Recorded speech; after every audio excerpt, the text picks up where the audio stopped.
It sparkles and it glitters. Diamonds are a girl's best friend. This slogan is familiar, but it could soon be changed, because what glitters here is osmium. Like gold, silver, or platinum, osmium is a precious metal and is increasingly used in jewelry making. Scarlett, the vice director of the German Osmium-Institute, sees the following reasons for this. Crystalline osmium is gaining popularity in the jewelry market, particularly among younger and more forward-thinking individuals.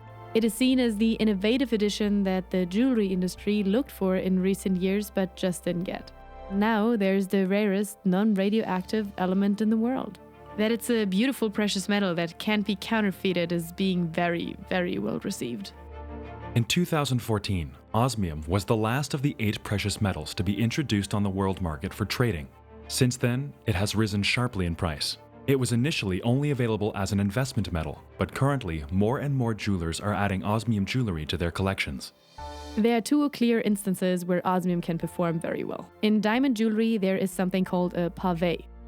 A pavé is composed of many fractions of a carat, many small diamonds, and it is a very expensive surface that sparkles as a whole.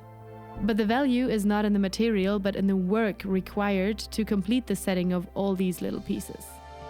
When you take the materials themselves out, they are worth almost nothing. With crystalline osmium, you can create a very similar surface that sparkles as much or even more than diamonds.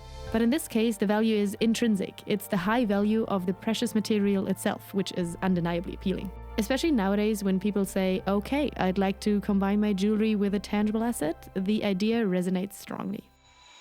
Designers and goldsmiths also value osmium for its ability to produce nearly flawless surfaces, providing them with complete creative freedom in shaping their designs. And this is something which you can't do with a pavé. For instance, consider a sharply pointed logo that narrows towards the end. With traditional stones, there will always be one stone or diamond at the tip, preventing the creation of precise, acute angles. In contrast, we can achieve this level of precision with osmium cutting, enabling us to craft the finest logos, shapes, and the corresponding surfaces that stones can't replicate. The new headquarters of the Osmium-Institute is being built in the Bavarian town of Murnau am Staffelsee, about 70 kilometers south of Munich. Ingo is the scientific director of now 40 branches of the Osmium-Institute on 5 different continents. He is in charge of laboratory analysis and supervises the Osmium World Database. Every single osmium product is registered on this platform. And this database must always be perfect. And that is what the Osmium-Institute stands for. If osmium were to be lost, for example, or stolen, or reappear on the market, or if a certificate was issued incorrectly, then we, the Institute, would be at fault and would have to pay for it with our assets. That's why we work very meticulously. The extraction of osmium requires extremely precise work and begins in platinum mines located in regions such as Australia, South Africa, or the Urals. Initially, any non-platinum impurities, osmium being one of them, are dissolved from the ore. Crude osmium is then transported to Switzerland in the form of a gray powder. A meticulous process of crystallization is then carried out, a notably hazardous process. Osmium crystallization was developed over 40 years ago, and only one company has managed it.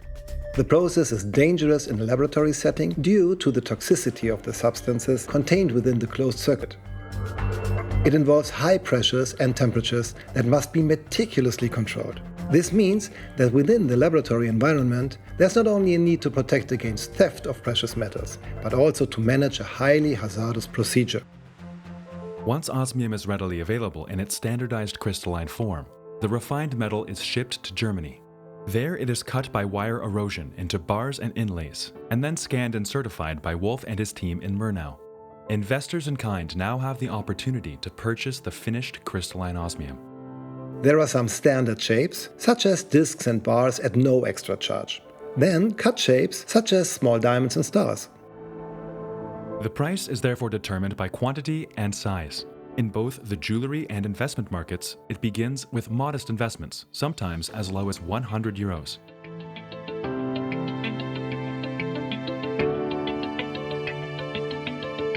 The price of a traditional engagement ring adorned with crystalline osmium, for example, typically starts at around €1,000.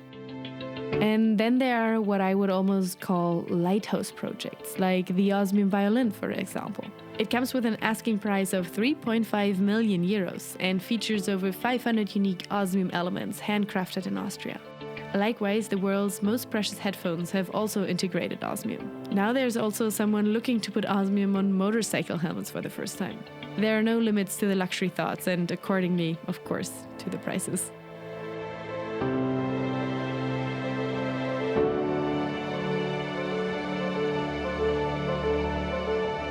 First of all, osmium is incredibly rare. And I mean really incredibly rare.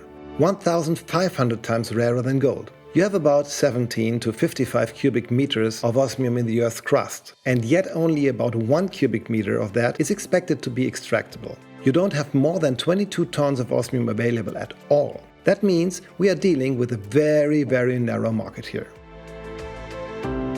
Every year, leading osmium experts meet at the IPMI and at the Osmium Symposia, organized by the Osmium World Council, to calculate when the raw material, crude osmium, will run out. Ingo Wolf estimates that this event could occur in just 10 to 15 years. In America, this moment has been nicknamed the Osmium Big Bang. The consequence would probably be a massive price increase. Because you have a powerful effect when something runs out entirely. The crystalline osmium created from raw osmium has a secondary market. It actually goes into the vault with the real investors and stays there for 10 to 15 years. That's why they call it next generation metal. In other words, this means that tangible asset investors acquire the precious metal for the next generation, their children, for example. Piece by piece, osmium is slowly moving over to the jewelry market. And then it becomes less. This is called a thin out. Then you might have a very strong price effect again when it reaches zero, because there is simply nothing left. But the interesting thing is this. All other metals go back into the real asset market, but you don't recycle osmium. For while gold and silver jewelry can be melted down and reintroduced into the tangible asset market quite easily, such a process for osmium would be prohibitively expensive. That is why osmium will not go back to the tangible asset market from the jewelry market. This means we have a thin out. The curve goes down, down, down. And once it's at zero, then we have the second possible price effect that one could experience. And it will probably be very significant, because osmium is the first precious metal to run out completely. Another critical aspect to consider with osmium is its scarcity in its raw form, while carbon, required for cost-effective diamond production, is abundantly available. According to the Osmium-Institute, it is unlikely that osmium will experience a price decline similar to that seen in the gemstone market. Approximately 1,500 partners worldwide are actively contributing to the globalization of the osmium market.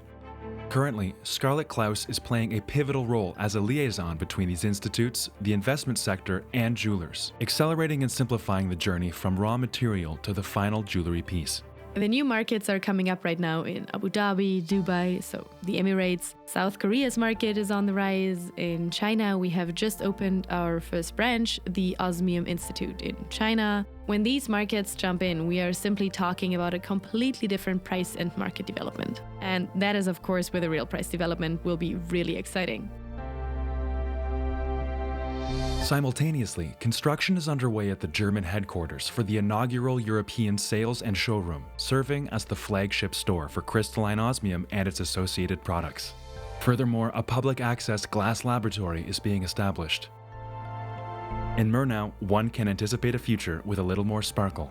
And maybe one might soon hear, osmium is a girl's best friend.